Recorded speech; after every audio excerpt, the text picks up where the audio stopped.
សម្រែកឈាមខ្មែរអ្នកស្នេហាជាតិណាស្រែកហៅម្ដងទៀតល្អជាតិខែមរាក្រកឡើង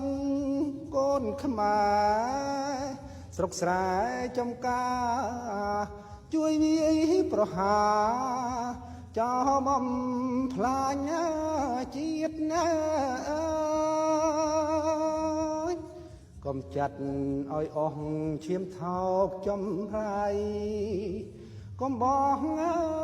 អងដៃស្ងៀមតទៅទៀតបើស្លាប់ក្នុងនាមស្មោះត្រង់ត្រង់ជាតិ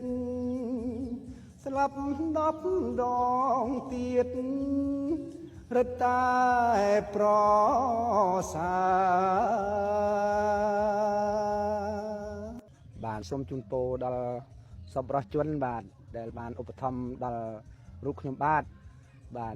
មានអីផ្នែកជូនទេមានតែចម្រៀងមួយបទនេះ